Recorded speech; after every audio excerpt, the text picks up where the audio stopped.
Kanker tidak lagi hanya diderita oleh orang dewasa, tetapi juga menyerang anak-anak. Hari Kanker Anak Sedunia diperingati setiap tanggal 15 Februari. Peringatan ini sebagai bentuk dukungan terhadap anak-anak penderita kanker di dunia. Mari kita cari tahu lebih dalam mengenai kanker pada anak bersama dokter spesialis anak dari RSUD Dr. Doris Silvanus, Dr. Andar Juan Sitanggang. Kanker pada anak itu bisa dalam bentuk kanker darah maupun kanker padat ya, atau solid cancer namanya. Nah, yang paling banyak memang kanker pada anak itu adalah kanker berdarah. Nah, itu lazim disebutkan di masyarakat awam sebagai leukemia. Kalau kanker darah itu, jadi kalau misalnya darahnya kita itu kan sumbernya kan dari sumsum tulang pabriknya. Nah, pabriknya dari sumsum tulang itu, jadi sebelum dia membentuk darah yang matur, darah yang dewasa, darah putih itu kan yang sudah siap dipakai itu kan untuk kepentingan kekebalan tubuhnya kita kan darah putih namanya. Nah, itu dia dalam bentuk yang sudah siap pakai. Tetapi untuk menjadi siap pakai itu ada urutan-urutannya. Nah, itulah nanti diproses di pabriknya itu yang dinamakan di sumsum tulang. Nah, kalau terjadi kanker darah, contohnya leukemia itu kan sel darah putih kan yang ininya menyebar terlalu banyak jumlahnya. Itu dia belum selesai menjadi sel darah putih yang dewasa, yang matang begitu, yang bisa siap pakai, itu dia jumlahnya banyak sekali. Jadi misalnya dia harusnya menjadi sel darah putih yang matang itu tahapnya harus sampai F, dari A, B, C, D, E, F gitu. Nah, dia itu tiba-tiba berhenti di D. Dan di D ini jumlahnya banyak sekali. Dan itu harusnya nggak boleh keluar dari sumsum tulang karena kan masih digodok di situ. Harusnya masih diolah di situ.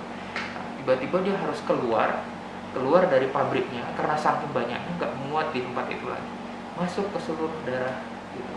Nah, si D yang tadi saya sebutkan tadi itu, dia itu nggak berfungsi di dalam sistem kekebalan tubuhnya kita. Harusnya kan ketika kita misalnya pilek atau batuk misalnya, itu kan nanti si sel darah putih itulah yang membantu untuk mengatasi virus, nanti dia untuk menghilangkan virus supaya nanti jangan menyebar bertambah banyak. Tetapi si D ini karena dia belum matang, itu dia nggak bisa berbuat apa-apa, jadi ya kekebalan tubuhnya akan turun gitu. Nah, satu lagi yang bisa menjadi masalah adalah di dalam darah kita itu bukan hanya sel darah putih yang diproduksi, rupanya ada sel darah merah di situ juga diproduksi, sama kemudian sistem pembekuan darah yang kita sebut sebagai trombosit itu, nah di situ juga dia diproduksi rupanya. Nah, jadi ketika itu banyak si sel D yang saya sebutkan tadi yang harusnya belum matur itu, yang produksi yang si sel darah merah sama kemudian si trombosit itu jadinya ditekan. Jadinya yang dominan kan itu, jadi nggak kehilangan porsinya, jadinya nggak seimbang. Leukemia itu paling sering keluhannya memang pucat. Nah, tapi pucatnya itu kan banyak ya, jenis-jenis pucat. Nah, biasanya pucatnya berulang, terus kemudian dia berobat. Biasanya pucatnya kan begitu tahu anaknya pucat, orang tua kan membawa ke dokter. Nah, biasanya dia nggak sekali itu bawa ke dokter, berulang-ulang. Terus kemudian anaknya gampang sakit gitu ya. Sakitnya banyak hal, karena kan itu kan menekan pertumbuhan sel-sel kekebalan tubuh yang normal. Nah, kemudian dia bisa batuk pilek atau mungkin radang paru-paru atau apapun.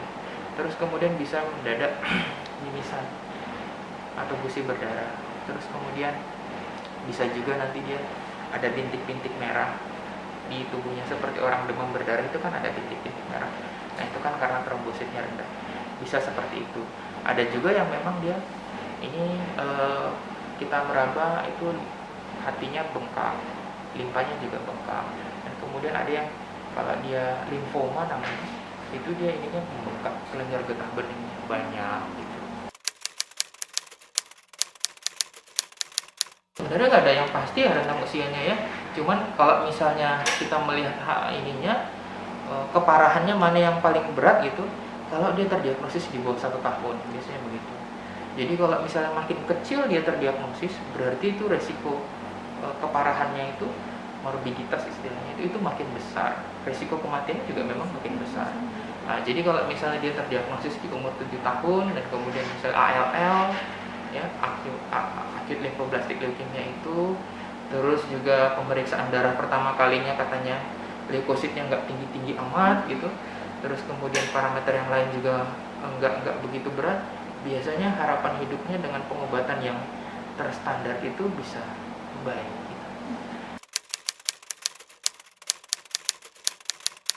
Kalau pemeriksaannya sendiri, biasanya yang mengundang kita curiga untuk ke arah keganasan, kita melihat anaknya pucat dan kemudian ketika kita periksa, kok ini anaknya pucat, ininya membengkak, hatinya membengkak, limpahnya membengkak.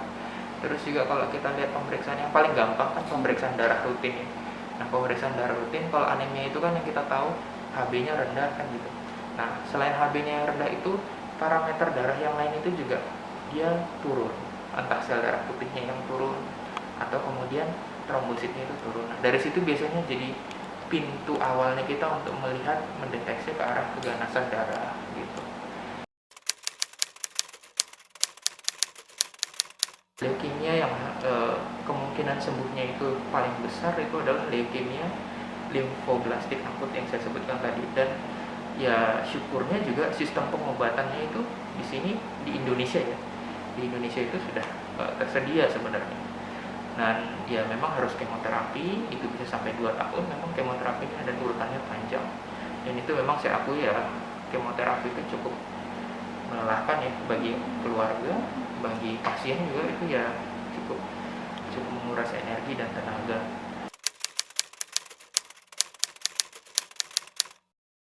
Kita memang sampai saat ini bergantung dengan rumah sakit ULIN sebagai rumah sakit tipe A, karena itu memang levelnya harus ditangani oleh seorang konsultan hematologi onkologi, baik itu pasien anak maupun pasien dewasa.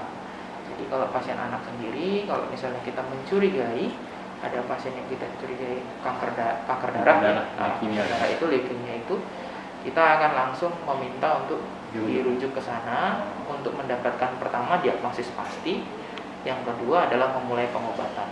Karena juga kemoterapinya itu di sana selain SDM yang sudah tersedia, fasilitas juga ada.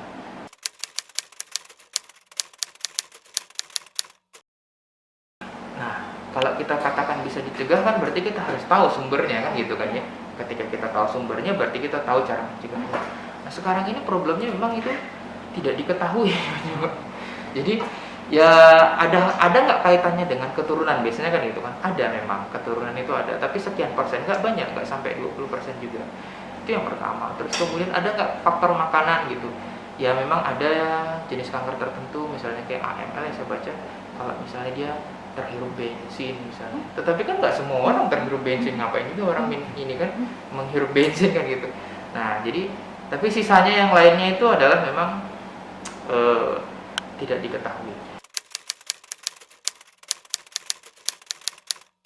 Mungkin kita nggak bisa membantu secara finansial ya, kita orang-orang yang tidak berhubungan langsung atau berdekatan langsung, tetapi saya lihat pentingnya kita berbela rasa sih ya, tidaknya tidak mengecilkan atau tidak memberikan stigma yang negatif kepada orang-orang yang berjuang.